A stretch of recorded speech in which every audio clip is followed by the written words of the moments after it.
Early this morning, news filtered in that President Salva Kiir had sacked his entire cabinet, including his chief political rival, Vice President Riek Machar of South Sudan. The move marked the climax of a ruthless power struggle inside the ruling Sudan's People Liberation Movement. South Sudanese nationals living in Uganda explained that the struggle marked a division between Salva Kiir's Dinka tribe and Riek Machar's Niue tribe. Some of them condemned the president's decision as uncalled for. I sought the opinion of South Sudanese who are studying in Uganda as to whether the dissolution of cabinet by President Salva Kiir was taking the country into a positive direction. And these are some of their comments. Because South Sudan is a young nation, very new. They don't know this system, the changes.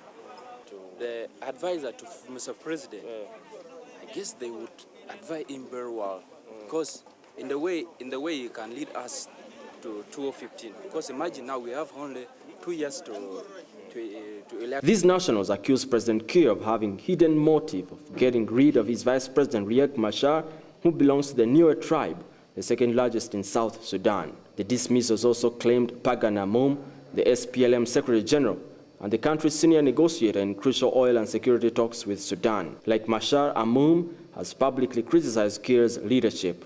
Kiir's popularity has suffered due to his government's perceived failure to end high poverty rates, lack of infrastructure, internal repression, and widespread official corruption, with Kiir giving no indication on when a new government would be formed.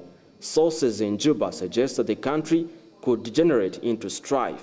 Trade between Uganda and South Sudan could also suffer. Like if he removed it yesterday, only the vice president, I think even yesterday people would have been dead.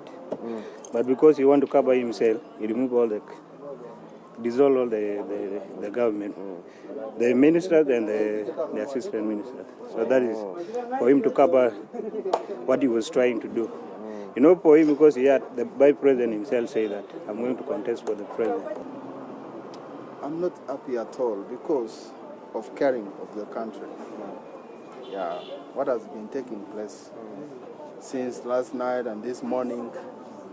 Right now in Juba, I'm hearing news. The opposition in Khartoum, so in which if the president having a knowledge on that, she may have extended that reshuffling that she has done, in which you may wait until the time will come.